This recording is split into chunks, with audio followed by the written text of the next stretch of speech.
tepuk tangan dulu dong. Jangan duduk dulu, jangan duduk dulu. Nanti saya bilang begini, merdeka. Jawabin saya, on fire gitu ya. Kemarin ikut lomba nggak? Ikut lomba 17-an? Nggak ikut ya? Nah kalau gitu kita di sini aja yel-yel, oke?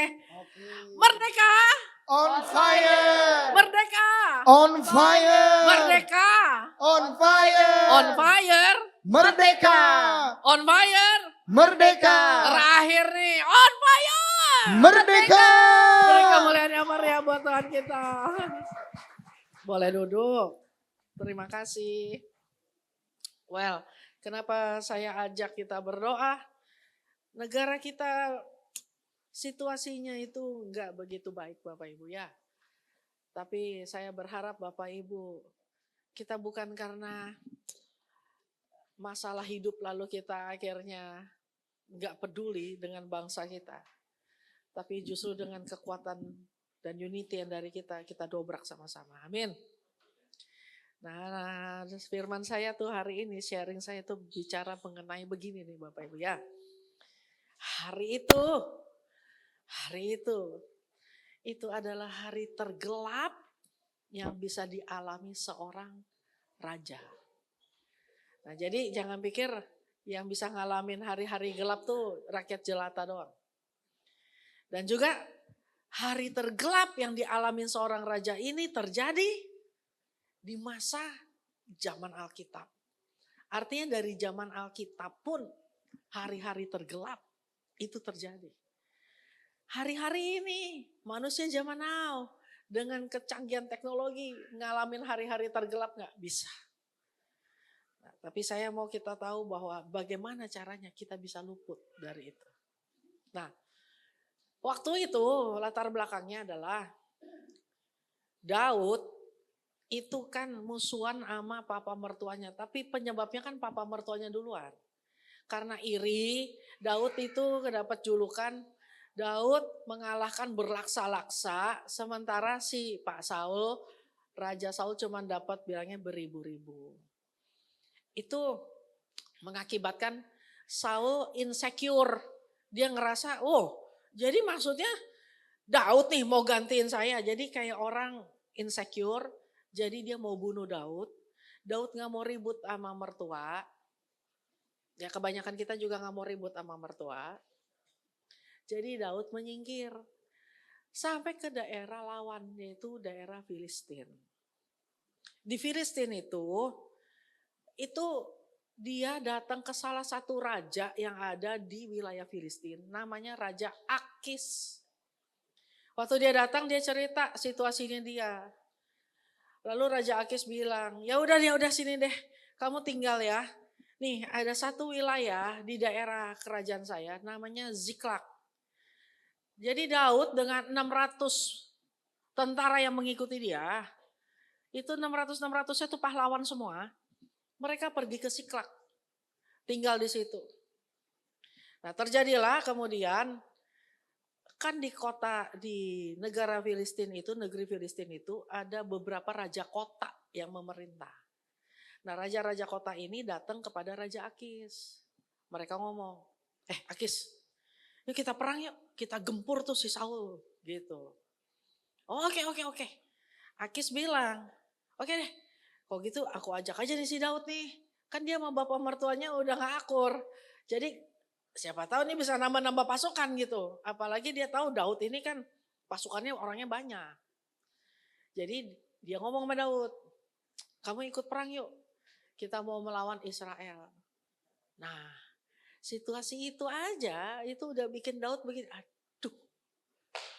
Jauh-jauh kabur sampai ke negara orang, ketemu lagi sama mertua. Cuman posisinya nih yang satu ada di negara lawan gitu kan. Enak gak sih gitu kan, ketemu ya saya lagi di pihak lawan gitu kan. Wah itu kan kesannya tambah buruk aja gitu.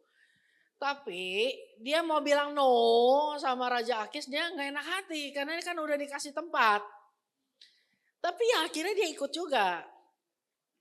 Waktu dia ikut, dalam perjalanan raja-raja kota tuh ngomong, Akis, kamu gila ya? Lu kenapa ajak si Daud? Si Daud itu, aduh dia itu tahu gak julukan dia itu pembunuh berlaksa-laksa. Terus kamu masukin di barisan kita. Lalu kita mau melawan bapak mertuanya. Nah lu pikir deh. Kalau sampai ini jebakan Batman, mati nih kita di tengah-tengah. Raja Saul desak kita, dari belakang si Daud desak kita juga. Waduh udah hancur kita, katanya gitu. Akhirnya karena pemikiran itu Akis datang ke Daud, dia ngomong, bro, sorry nih bro, kamu sampai di sini aja dah, kamu gak usah lanjut, kamu di sini aja, kamu pulang, balik aja ke kampung kamu di Ziklag. Oh, ya udah deh, pikir Daud gini, aduh lega ya udah lolos nih gitu ya. Gak taunya apa? Dari tempat Daud diusir sampai ke Ziklag itu tuh ada 3 hari perjalanan. Nah dalam 3 hari itu telah terjadi sesuatu di kampung halaman dia itu. Bukan kampung halaman, di kampung tempat dia ditampung itu. Waktu dia sampai terjadilah situasi yang begini. Ketika Daud dan orang-orangnya itu sampai, boleh ditayangkan Kak? Sebelumnya tuh yang ada ayatnya.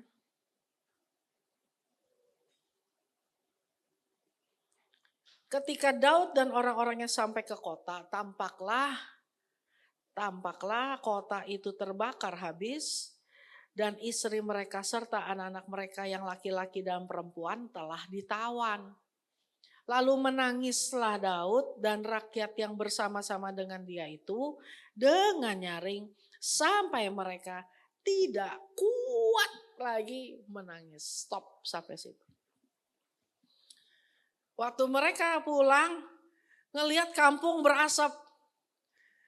Cuman kok asapnya beda, bukan asap kepulan dapur.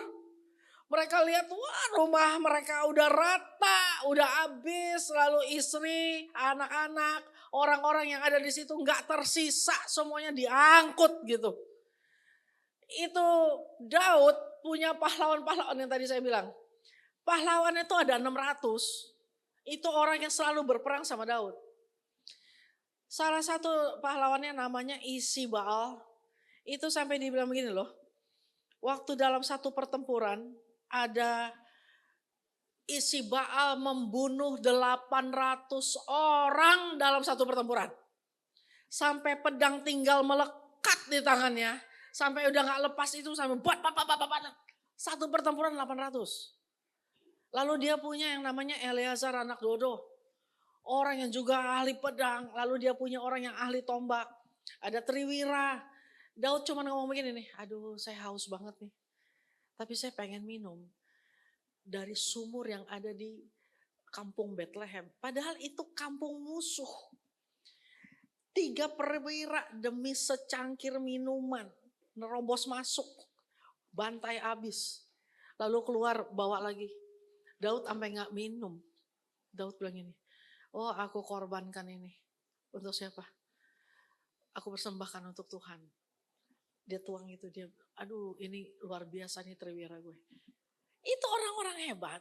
Tapi hari itu ketika mereka pulang sampai di Ziklag. Dan rumahnya kebakar. Keluarganya hilang. Alkitab itu tulis.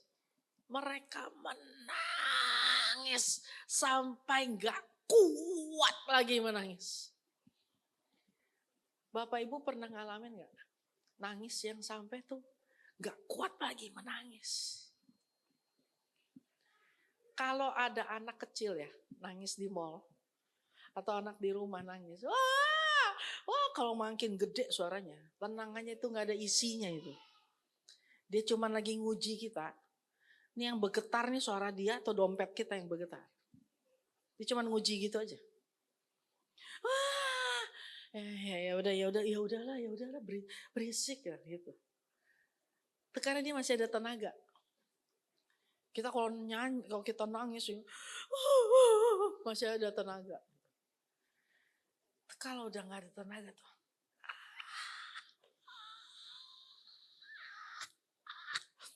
tuh sampai glosor itu tuh air mata tuh udah nggak bisa keluar. Di sini sakitnya, Tuh udah gak tahu deh. Sampai gak ada suara. Kenapa mereka menangis seperti itu? Karena anak-anak mereka, anak laki dan anak perempuan mereka itu bicara apa? Masa depan mereka. Yang mereka titipkan ke anak-anak ini kan masa depan sebuah keluarga. Gone, hilang. Hilang. Bahkan harta benda mereka aja tuh udah gak ada. Kayak dilucutin semuanya gitu, abis-abisan. Itu rasanya ya seperti kayak kalau kita pergi ke satu negara lah, maksudnya mau liburan. Gak taunya anak kita diculik. Sama perdagangan manusia gitu. Dan kita rasa gini, mau cari kemana? Perdagangan manusia itu kan seperti kayak satu mafia begitu. Nah, waktu Daud dan orang-orang yang ngalamin itu, saking terdesaknya, orang-orang kesel, mereka mau ambil batu, mereka mau timpuk Daud, mereka apa yang bilang ini, Daud ini gara-gara kamu, coba kalau kamu tuh gak ajak kita perang, ninggalin ini pasti selamat. Daud sangat terjepit, karena kesannya gini, orang-orang yang selama ini bareng-bareng, mendadak semua jadi nyerang balik. Dan itu hari tergelap dalam hidup dalam hidup Daud. Lalu ketika tahu bahwa yang ngambil dan menculik itu adalah bangsa Amalek, lebih lemes. Karena Amalek dengan Israel itu adalah musuh bebuyutan. Nah, orang Amalek itu adalah orang yang suku pertama kali yang berani menyerang orang Israel tuh Amalek. Waktu orang Israel keluar dari Mesir, mereka mau menuju ke tanah perjanjian, orang Amalek menghadang mereka. Dan waktu orang Amalek menghadang, tahu apa yang terjadi? Amalek ini, mereka itu cara perangnya tuh pinter Bapak Ibu. Jadi mereka tuh gak hadap-hadapan begini. Karena kalau ada hadapan begini tuh kalah. Mereka tuh kalah jumlah dibanding orang Israel. Selalu mereka tuh kalah dalam hal jumlah. Dalam hal kehebatan tuh kalah. Tapi mereka punya nyali untuk menghadang. Sehingga menyebabkan orang-orang yang lagi perjalanan menuju tanah perjanjian tuh mulai ngomong, mulai ngeluh. Aduh, tahu gini ngapain kita keluar dari Mesir gitu. Dan itu membuat hati Tuhan tuh muak sama bangsa Amalek. Sampai Tuhan tuh ngomong gini, tumpas, habis Amalek. Jangan ada nama Amalek di muka bumi ini. Hari ini udah gak ada. Bayangin Tuhan tuh sampai bilang tumpas habis. Karena ini kurang ajar banget gitu. Kenapa kita mikir gini, kayak gitu aja marah gitu. Karena untuk ngeluarin itu bangsa, itu satu karya keselamatan, lalu dihadang, itu bicara tentang orang-orang yang begini. Ya udahlah, nggak usah selamat, nggak apa-apa lah. Yang penting kita tuh jadi babu aja, jadi kacung aja, buruh kerja rodi, udah habis-habisan daripada kita mati di perang. Udahlah kita nggak usah jadi bangsa bermartabat, selamanya kita jadi bangsa budak aja. Karena udah 400 tahun hidup di dalam perbudakan. Jadi tuh orang-orang itu punya kebiasaan tuh hidup di dalam budaya budak. Kalau kita ya jadi keluarga budak, omongan yang keluar itu gak jauh dari perbudakan. Nanti kamu kalau gede, kamu kerja sama mandor jerami aja. Mandor jerami itu oke loh orangnya. Jangan yang sama tergala-gala itu, mandor itu gak jelas. Entar nih kalau dia ngobrol anak sama anak, papa aku dong kesayangannya mandor tergala-gala.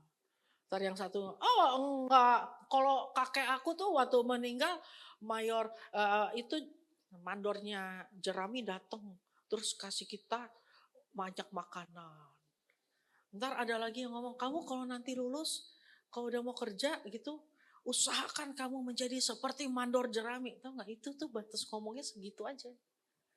Karena masa depan dia dulu dan nanti yang akan datang sudah selama 400 tahun. Turun-temurun tuh kakek-kakeknya tuh budak semua. Nah makanya waktu Tuhan mau jadiin ini bangsa bermartabat, keluarlah Amalek, itu menyebabkan mereka berpikir gini, kita tuh budak. Udah gak usah yang mewah-mewah, udah segini aja. Padahal Tuhan mau jadiin mereka bangsa bermartabat.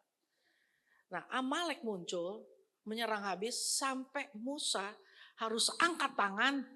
Kalau Musa turun tangan, Amalek menang.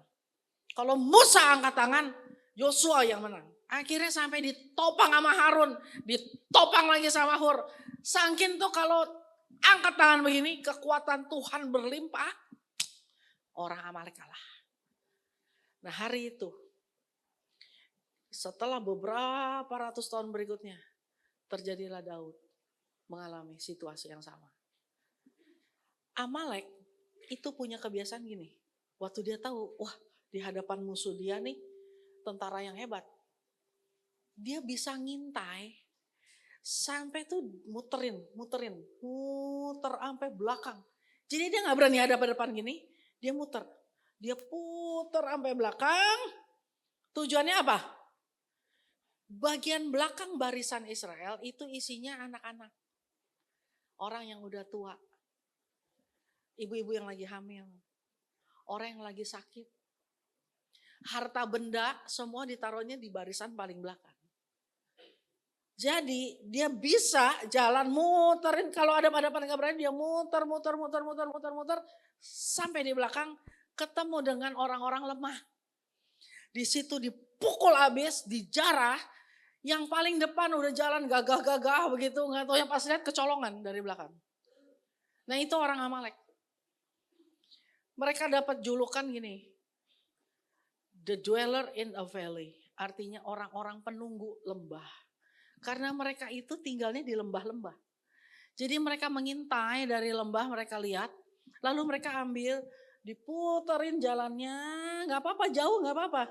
Sampai ada di belakangnya, lalu mereka serbu habis. Amalek sebagai spirit, itu adalah spirit yang seperti ini nih. Roh yang menarik kita hingga ke dasar lembah, agar kita gak bisa bangkit lagi.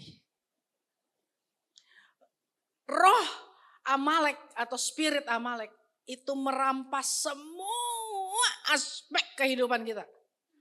Kalau kamu punya keuntungan, diambil. Kalau kamu punya keberhasilan, diambil.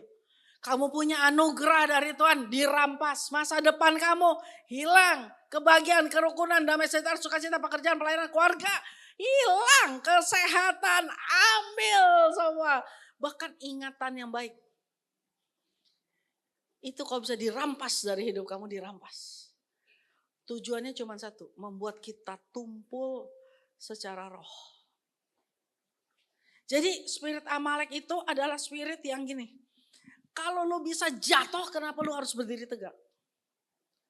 Nah, hal-hal yang membuat orang Amalek secara spirit ya, maksudnya spirit Amalek, hal-hal yang membuat spirit Amalek itu begitu bencinya Tuhan, karena gara-gara spirit Amalek, anak-anak Tuhan gak pernah sampai kepada goal yang Tuhan mau.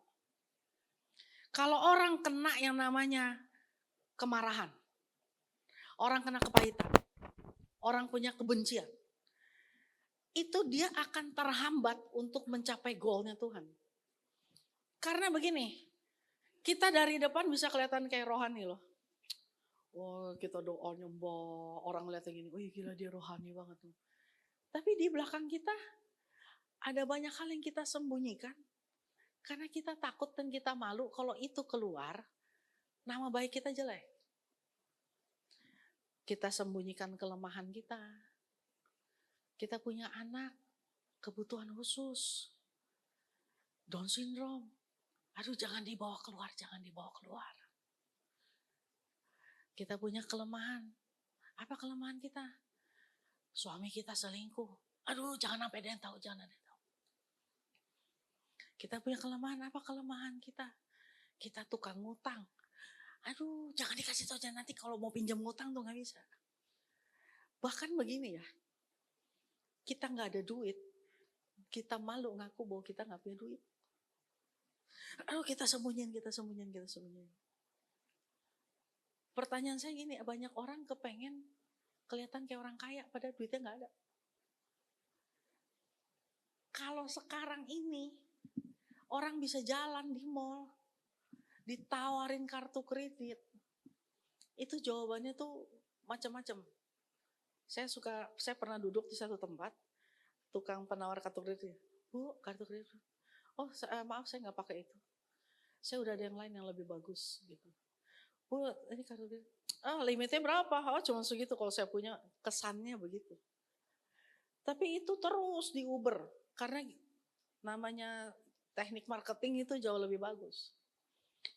Saya terakhir ditanyain, akhirnya saya pakai itu. Bu, ibu, wah saya nggak ada duitnya. Saya langsung ditinggalin.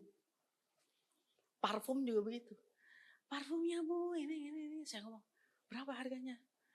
Yang ini 1,5, yang ini loh gile. Gak ada duitnya saya, langsung ditinggalin. Ya baik bu. Sekarang saya tahu jawabannya itu. Dan kenapa mesti malu kalau gak ada uang? Tapi jangan ngutang. Minjem boleh gak? Asal dibayar. Maka kalau minjem tuh jangan mumpung. Minjem dong, 3 juta deh. Padahal kemampuan bayar cuma 30.000. Itu namanya kan lu minta tapi meres gitu. Jangan yang begitu. Kita umpetin semuanya di belakang. Itu kelemahan. Belum nyumpetin dosa. Kita punya kebiasaan dosa apa? Apa yang paling sering diumpetin dalam hal dosa? Satu, pasti dosa percabulan dan perzinahan.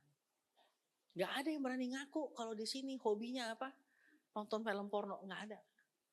Yang bener aja kak, kita udah tua-tua. Justru jangan pikir yang tua-tua gak lolos sama pornografi. Yang muda karena pengen tahu. Yang tua karena emang udah ikatan. Khusus ngomong pornografi dan percabulan ini. Saya mau kasih tahu ya. Ini adalah spirit yang membuat anak-anak kita gak pernah mencapai goal apapun. Dan kita sebagai orang dewasa juga tidak pernah mencapai apa yang sudah Tuhan gariskan untuk hidup kita. Gagal terus. Satu kali ada anak muda, pelayanan main musik. Waktu kita lagi doa, saya doa tumpang tangan, dia rebah gitu ya. Ya udah kita lewatin, yang lain juga ada yang rebah, kita biasa. Setelah itu saya tutup, dia masih rebah. Waktu rebah tangannya gini. Saya lihat, wah ini kayaknya dia mungkin lagi dapat penglihatan nih. Sampai doa tutup, doa berkat, sampai udah pulang. Saya lihat ini gak bangun-bangun nih. Akhirnya saya tumpang tangan pakai minyak, saya tumpangin lagi. Waktu saya tumpang tangan pegang tengkuknya, dia bangun. Kayak orang tenggelam gitu baru. Dia ngomong, where am I? Kayak orang panik. Terus dia liatin tangannya, my hand. Nangis itu. Terus kita bingung kan. Dia sampai gemetar berdiri, dia bilang, dia tuh tangannya lagi dipegang sama Tuhan Yesus, dia bilang tangan yang berlobang paku. Dia bilang paku, itu pegang tangan dia. Dia diajak keliling dari satu tempat ke tempat lain. Dia bilang tempatnya bagus banget. Di situ dia ngerasain damai, sejahtera, dia ngerasain kasih gitu ya. Terus dia bilang, dia sampai gemeter. Dia bersaksi, kita sampai kaget. Dia udah umur 26, 27 saat itu. Dan dia bilang gini, saya dari kelas 5 SD, kecanduan pornografi sampai hari itu. Kemana aja saya pergi, itu tuh dia sumpel kupingnya nih. Orang mah musik gitu, ini adegan porno. Apalagi kan pakai earphone gitu. Dia putar di videonya adegan pornografi. Dia mau sikat gigi kayak dia lagi mau ngapain. Pokoknya ini semua adegan pornografi. Apakah dia menikmati itu? Udah enggak. Tapi dia bilang gini, kayak enggak bisa lepas, pokoknya harus itu. Kalau dia naik motor, dia bilang, Dia ngelihat ada truk atau tronton, dia pikir gini, enak matinya nabrak truk apa nabrak tronton ya, nabrak truk apa tronton ya. Yang cepet yang mana ya matinya, disenggol aja apa dimasukin ke kolongnya, dilindas, dia mikirnya rancangannya kematian. Bahkan lagi gosok gigi pun dia pikir ini, kalau gue sodok gitu tuh matinya cepet apa. Otaknya isinya kematian. Kenapa? Karena dia tuh saking hampa hidupnya. Semua kenikmatan apapun udah dia alamin, jadi dia ngerasa gitu, hampa. Pikirannya cuma mau mati. Saya pernah KKR anak KKR anak. Saya berdiri di sini KKR, ada 600 anak gitu. Satu anak duduk paling depan di situ. Lagi saya cerita, saya ngerasa anak ini aktivitasnya beda sama yang lain. Gak tahu anak ini, anak laki. Dia masukin tangannya ke dalam celana. Bayangin loh, duduk paling depan. Saya lagi di sini nih KKR. Saya sampai datengin dia. Saya datengin. Saya pegang kepalanya. Saya ngomongin, iya gak dek? Dia dengan santai keluarin tangannya dari celana. Terus dia, iya kak. Saya menuju ke sini, ke arah sini. Dia aktivitas lagi. Sampai akhirnya kita konseling. Dan itu anak bilang, dari kelas 3 SD. Karena mamanya tuh orang tua tunggal. Mamanya kerja. Anak ini dijemput sama neneknya setiap hari pulang sekolah. Lalu neneknya tuh nanti sampai di apartemennya itu manggil teman-temannya tuh mereka main kartu gitu. Main kartu bareng. Setelah main kartu bareng, anaknya tuh bikin PR, tapi neneknya tuh puter TV-nya tuh film porno. Jadi tuh anak bikin PR tuh di depan TV yang ada film porno itu loh. Dan orang tuanya sering dipanggil di sekolah karena sering si anak kedapatan melakukan masturbasi atau onani di sembarang tempat. Jadi orang tua dipanggil ke sekolah. Kasih tahu anak kamu nih melakukan onani. Saya tanya ya, Bapak Ibu, kalau dipanggil ke sekolah, rapot anak jelek, ya udahlah, mungkin beberapa mikir ya anak gue emang bodoh, masih mana ya. Cuman malu nggak kalau kesebar bahwa mamanya dia atau papanya dia dipanggil karena dianya melakukan onani. Itu kalau sampai gede, misalnya ditanya nih, siapa? Jojo yang mana Jojo? Itu Jojo yang sering onani. Enak gak? That's label loh. Itu karena pornografi. Ada satu lagi kemarin kami retret. Ada anak datang, anak cewek 5 SD. Kan saya tanya, siapa di sini yang mau didoain? Yang mau minta ampun atas dosa-dosanya? Cewek datang. Kak, aku nonton film porno. Kelas berapa kamu dek? Kelas 5. Kamu nonton sama siapa? Saya pasti pikir ini nonton sama teman-teman. Nggak tahu yang dijawab ini. Nonton bareng mama. Gubrak rasanya. Setiap hari. Gimana nih anak mau bersih? Mungkin si mama maksudnya mau ngajarin sex education. Tapi masa pakai film porno? Itu film porno kan gak ada bener-benernya. Kok bisa? Kamu mau lakukan apa? Yang lebih parah yang bikin saya sampai sedih. Ada anak laki, kelas 5 SD. Semua dimulai di umur itu. Karena itu umur akhir balik. Anak laki datang. Bukan nama saya, sama teman saya. Dia bilang ini, Kak doain aku Kak. Ya oke, kenapa? Aku suka sama papa aku. Loh ya, kamu kalau suka kenapa minta didoain? Aku bukan suka, aku cinta papa aku. Ya sudah. Enggak, aku cinta papa aku secara seksual. Dia jatuh cinta sama papanya. Artinya, apakah mungkin sang papa melakukan satu kegiatan yang menyimpang, dikiranya aman, nyatanya mungkin anaknya tahu. Sehingga itu transfer spirit. Dan hari ini yang mengikat anak muda di Indonesia dengan rantai yang begitu besar. Jawabannya cuma satu, pornografi. Lalu kemana kita? Itu spirit Amalek yang begitu ketahuan, kita bisa sembunyiin. Yang gak perawan, yang gak perjaka, di usia 12 tahun ke atas tuh udah sering. Saya ada satu sekolah, saya ngomong ini karena saya sedih.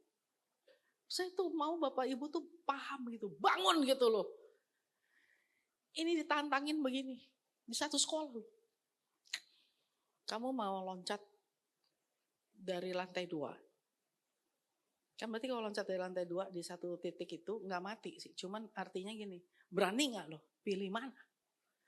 Berani loncat dari lantai 2 atau lu melakukan adegan seks dengan direkam. Jadi ada kursi, anak lakinya duduk, anak perempuannya di atasnya. Lalu mereka melakukan adegan seks. Teman-temannya di mana? Teman-temannya itu semua dikelilingin tuh pakai HP. Pilih mana?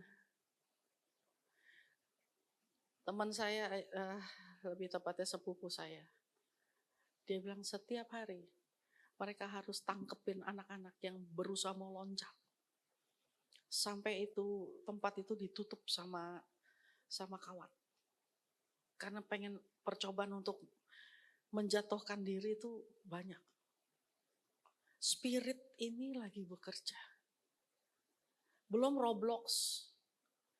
Terpaksa saya sebut anak kecil segini-segini main Roblox.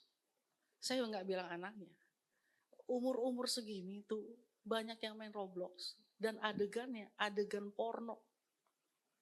Semua adegan-adegan seksual ditampilkan di situ. Anak-anak kita ngelihatnya itu dibiasakan melihat itu. Sehingga one day mereka sudah menganggap nggak apa-apa biasa. Sama seperti kayak kita. Dulu ya, lagi zaman saya kecil. Pakai celana pendek, pakai kaos singlet. Orang pegang-pegang, itu orang kan bilang gini, hai, dicolek-colek kayak sabun colek. Orang tua kita langsung, kenapa pakai baju begitu? Iya atau enggak? Tapi zaman now, dari anak kecil sampai orang udah gede, pakai baju sependek itu. Cuman pakai baju tank top jalan-jalan di mall. Beberapa anak Tuhan melakukannya. Saya tanya, ada yang bilang begini enggak? Jangan pakai, enggak ada, kayak merasa begini. Ya udah biasa, semua juga ngeliat yang lebih bugil dari itu ada, ini biasa ini. Itu dibiasain tuh begitu. Itu adalah spirit Amalek. Tahu spirit Amalek? Itu menghancurkan dari dalam. Kebobrokan, kenajisan, perjinahan, percabulan, itu disimpan terus, ditampung. Jangan harap anak kita bisa mencapai goal. Kamu sekolahin otaknya nggak jalan. Karena nih di sini nih, itu anak tuh yang nonton porno itu. Dia bilang gini, saya nggak pernah nyambung loh apa yang orang ngomong. Nggak nyambung. Karena kalau dia anak kecil tuh dia nginget adegan itu. Kalau dia udah lebih besar, dia pergi coba. Kalau nggak temennya, kalau nggak sama pelacur, atau dia cari siapa untuk melampiaskan. Karena pengen tahu. Saya tanya, apakah masa depan anak-anak kita harus berakhir di spirit percabulan itu? Nah, Amalek itu seperti itu. Yang lemah disembunyikan. Kita pahit sama orang, gak mau ketahuan kayak kita benci.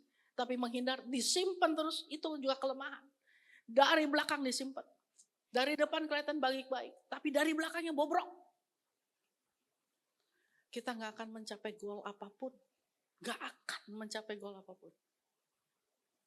Lalu apa yang dilakukan oleh Daud? Ketika semua orang menangis, meratap sampai gak kuat lagi nangis. Mereka berteriak, Daud turun kamu, Daud turun, kamu turun Daud. Kamu tuh sama menderitanya tuh kayak kita, turun. Tapi Daud menguatkan kepercayaannya. Semua orang boleh terjun. Semua orang boleh tersiksa. Tapi Daud menguatkan kepercayaan itu sama Tuhan. Menguatkan kepercayaan sama Tuhan itu gak gampang. Tapi bisa dilakukan. Daud bilang sama Abiatar, mana baju efod? Dikasih. Lalu dia doa, tanya sama Tuhan, apakah aku bisa mengejar rombongan Amalek itu? Tuhan jawab, bisa. Pertanyaan kedua dia tanya, apakah bisa aku jarah semuanya? Tuhan bilang bisa. Lalu dia lakukan penjarahan balik itu. Dan dia selamatkan seluruh keluarganya. Kalau dia tidak menguatkan kepercayaannya. Tahu artinya menguatkan kepercayaan? Artinya begini. Kalau hari-hari ini kalian ada di posisi Amalek. Keluarga kalian tercuri oleh roh Amalek. Spirit Amalek. Kita dagang gak untung. Cuman sekedar bertahan hidup. Kita ngerasa anak-anak kita ninggalin kita. Kita ngerasa keluarga kita berantakan. Kalau suasana seperti itu ada, bukankah ini waktunya mengadakan perlawanan balik?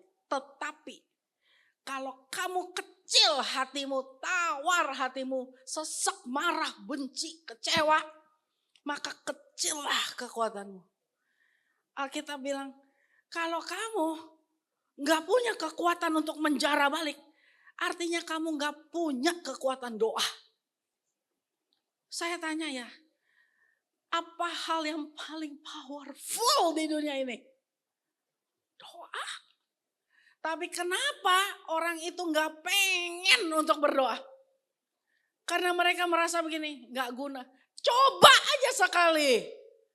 Kalau sampai gak guna baru tuh ngomong, gak guna. Nah kalau udah tahu itu gak guna, jangan datang ibadah. Jangan datang ibadah. Pindah server. Karena kita udah tahu begini, ini gak guna. Nah kenapa?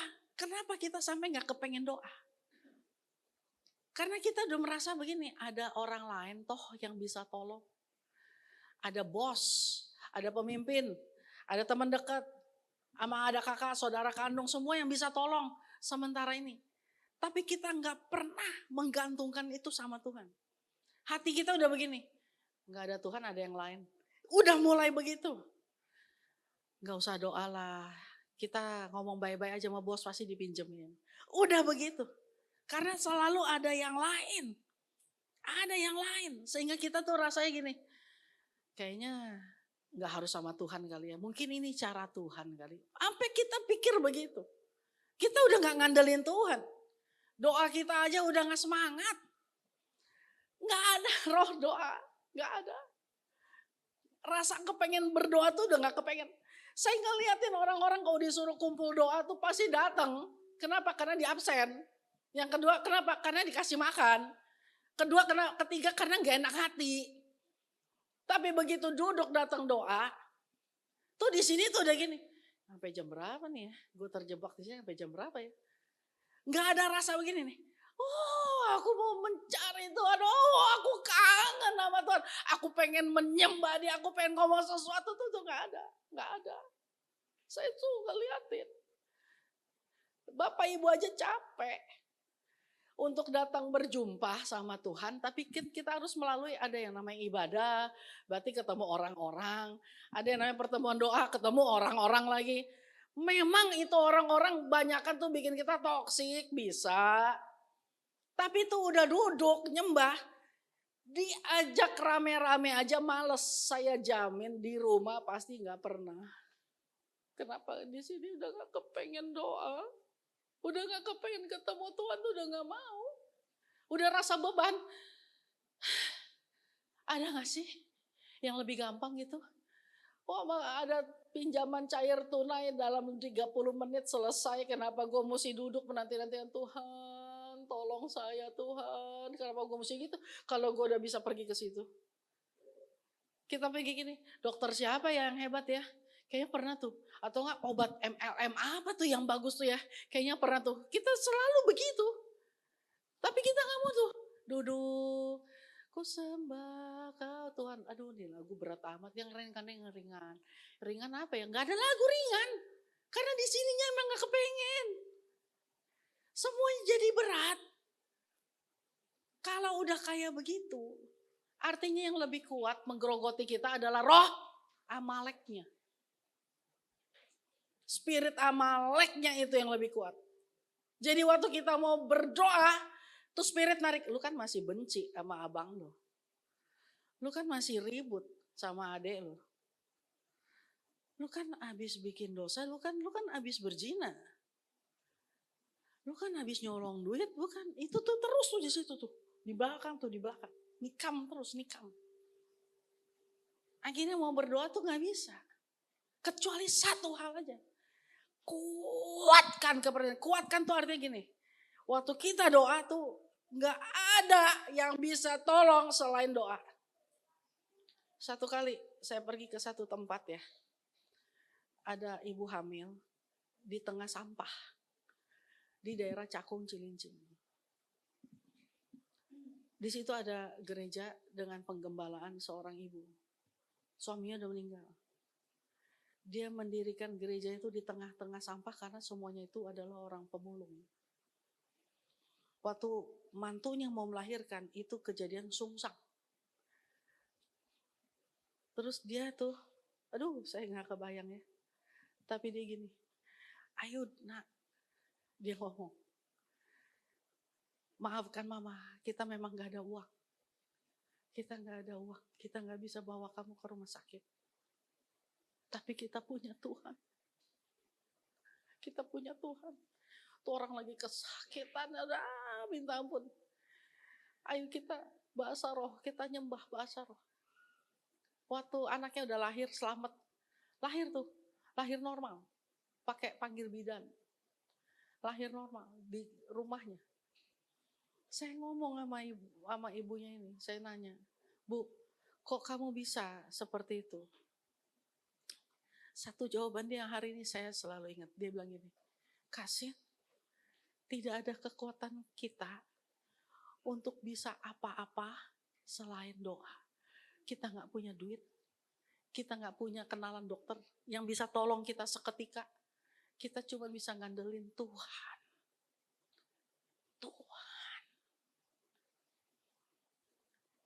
Sekali waktu ada satu orang, ibu-ibu biasa, cuma biasa. Anaknya ninggalin, lakinya udah gak tahu kemana, dia cuma jualan itu aja pisang tanduk. Tawar-tawarin, cuma buat nahan hidup aja.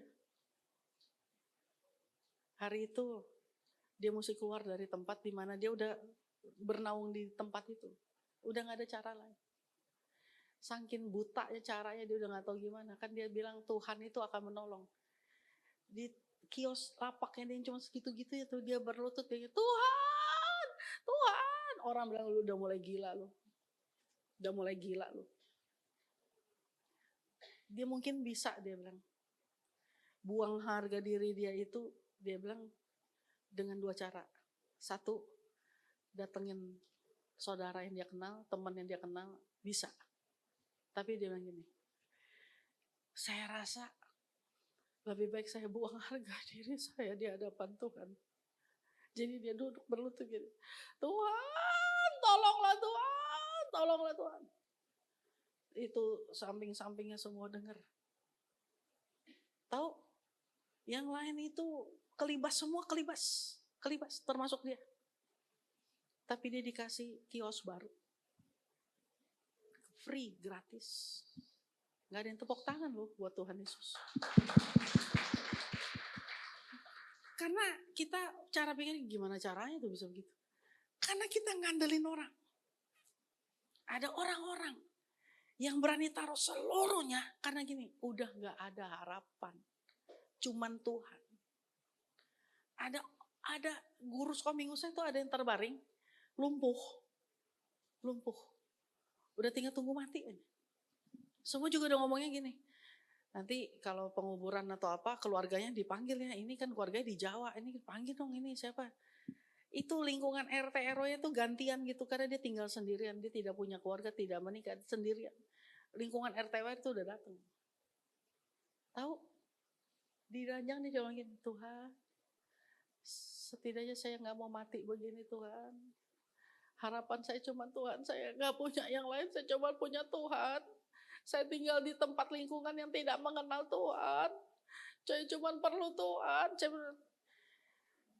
Seminggu kemudian, itu dia bisa berdiri, bahkan bisa jalan sendiri. Sampai hari ini masih hidup. Padahal udah begini nih, udah mati dah. Udah gak gerak. Kok lu bisa lumpuh waktu itu, dia juga gak tahu. Saya ngomong ini tahu gak kenapa? Karena ada masa gelap di dalam hidup kita. Tetapi ingat ketika kita menguatkan itu dia juga gak sampai beriman-iman banget gitu. Gak sampai dolam, gak ada, cuman terbaring Tuhan. Itu yang hamil itu cuman nih, cuman modal itu. Menguatkan kepercayaannya sama Tuhan. Tuhan tolong. Memang ada sisi gelap. Tapi saat kamu menguatkan kepercayaan, Tuhan tolong. Paham? Syaratnya cuma satu. Pada waktu terjadi kesesakan, jangan sampai kamu tawar hati sama Tuhan. Kalau kamu tawar hati, maka kecillah kekuatanmu untuk bisa bertahan. Amin. Amin. Mari, saya mau undang kita bangkit berdiri. Saya minta pemusik. Mazmur 34 itu ngomong, apabila orang-orang benar berseru-seru, Tuhan mendengar. Nah, ada berapa banyak orang benar di sini? Ada berapa? Dan melepaskan mereka dari segala kesesakannya. Orang mau lepas kesesakan tapi gak mau berseru. Berseru tuh caranya gimana? Coba tutup mata kita. Mulai fokus sama Tuhan. Ada keluarga yang terampas. Papa-papa dengar. Anak-anakmu sedang berlomba-lomba kehilangan masa depan. Papa, apa kamu gak aware? Gara-gara gadget itu yang kamu pikir sayang anak, ternyata bisa merampas masa depannya. Mama, kenapa cuman sibuk sama urusan yang medsos lagi bikin? Kenapa kita sibuk mengarah kepada tren dengan budget yang sangat terbatas tapi mau tetap gaya? Opa, oma, jangan berpikir udah tua lah gak apa-apa. Coba pikir baik-baik. Kalau berbuah ternyata tempatnya cuma di depan rumah dan di dalam rumah keluarga kamu. Bukankah itu artinya kemurahan dan kemudahan? Kamu gak perlu keliling sampai ke Afrika untuk memenangkan dan mencari buah. Kamu akan bilang, aduh udah gak kuat jalan. Tapi mulailah pakai doa, mulailah pakai lututmu, mulailah pakai semua nasihat yang bisa keluar dari mulutmu. Untuk merampas keturunanmu. Balik sama Tuhan. Mari angkat tangan kita di hadapan Tuhan.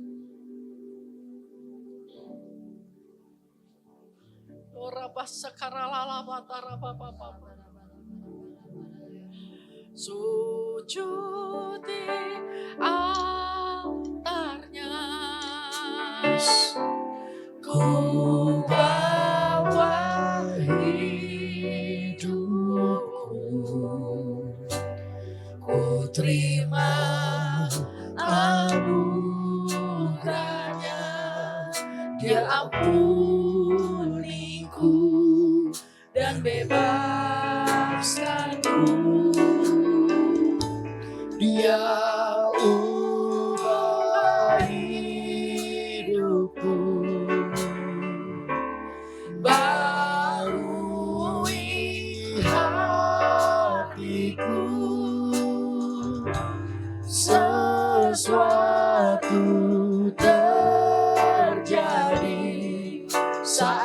datang di altar. Jemaat saja sujud di altarnya.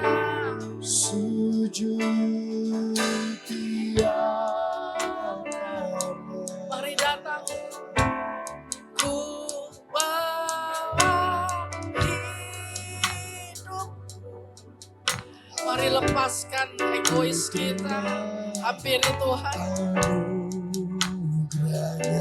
Mari kita sujud di altarnya. Dan bebaskan ku. Dia ubah hidupku. Barui hatiku. Sesuatu terjadi saat datang di altarnya. Kamu pikir karena kejenuhan kita akan situasi hidup kita, kita pikir Tuhan pun punya kejenuhan yang sama dengan kita? No, bukan. Kalau kamu udah mulai menyerah, itu cuma satu hal aja. Artinya ada sesuatu yang belum diberesin, yang kita sembunyikan. Maka ketika kita tampil di hadapan Tuhan, kita gak berani datang mendekat. Ibrani 4:16 tuh ngomong, marilah dengan berani kita menghampiri tahta kasih karunia kita untuk mendapatkan pertolongan kita pada waktunya. Seandainya ada dosa yang menuduh, ada kesalahan yang menuduh, ada sesuatu yang kita tahu sedang kita sembunyikan, itu muncul. Bapak Ibu dengar, itu adalah spirit-spirit Amalek yang gak sadar kamu sembunyikan. Hari ini, karena waktu terbatas, tapi bolehkah kita angkat tangan di hadapan Tuhan? Engkau tahu setiap hari-hari gelap, hal-hal tergelap yang kami sembunyikan, Engkau tahu. Yes. Dosa-dosa yang kami sembunyikan Engkau tahu, Bapak. Kelemahan yang kami sembunyikan Engkau tahu, Bapak. Dan yang semua itu tidak sanggup kami hadapi sendirian. Engkau pun tahu. Yes. Satu-satunya kurungan kami untuk minta Engkau bertindak adalah harga diri kami yang gak ada harganya. Gak ada harganya. Tapi kami mempertahankan itu di hadapan-Mu. Karena kami berpikir, ini untuk selamatin muka kami. Tapi hari ke hari, kamu digerogoti oleh roh Amalek itu. Semua goal yang Tuhan kasih dalam hidupmu gak pernah nyampe. Gak pernah nyampe. Lalu kamu bilang, Tuhan gak sayang. Tuhan gak setia. Sebenarnya itu karena hal-hal yang kita sembunyikan, yang tidak pernah kita terang-terangan. Minta itu diberesin di hadapan Tuhan. Ketika kita menyembunyikannya, tahu apa yang terjadi? Kita sedang berdiri against, melawan Tuhan. Hanya ada satu cara. Rendahkan dirimu. Rendahkan dirimu. Tarik kembali seluruh roh doamu. Pertontonkan di hadapan Tuhan. Sekalipun Tuhan. Yes. Tetapi aku tetap percaya kepada-Mu. Sekalipun Tuhan. Semua gagal kulihat, semua gagal ku dapatkan. Semua situasi berbalik melawan aku. Tetapi aku menguatkan hatiku. Aku punya Tuhan. Amin. Aku lihat semua yang aku rasakan terjadi. Sakit penyakit yang gak berhenti. Hutang-hutang yang belum sempat dibayar. Kegagalan-kegagalan komunikasi. Aku masih melihat dan berada di dalamnya. Tetapi Aku menguatkan kepercayaanku bahwa Engkau sanggup menyelesaikannya di hadapanku. Yes. Engkau jamah jemaat-mu Tuhan, jamah. Yang mulai lemes, mulai hatinya lemah, mulai gak percaya, mulai meragukan Tuhan saat ini dalam nama dan kuasa demi nama Tuhan Yesus. Aku patahkan, aku patahkan, aku hancurkan. Dalam nama Yesus. Supaya kami berdiri berkenan di hadapan-Mu. Patah dalam nama Yesus. Amin. Kami tidak berdiri sebagai pengemis. Kami berdiri sebagai anak-anak raja. Amin. Kami berdiri sebagai anak-anak raja. Terima kasih Bapa. Kau ubah hidupku.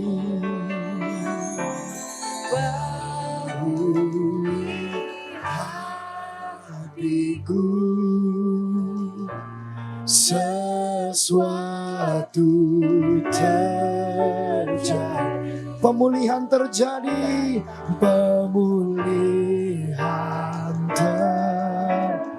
kesembuhan terjadi,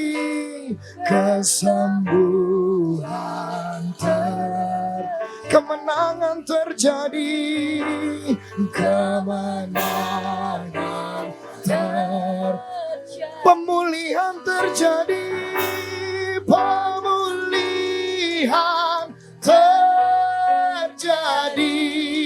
saat datang di altarnya.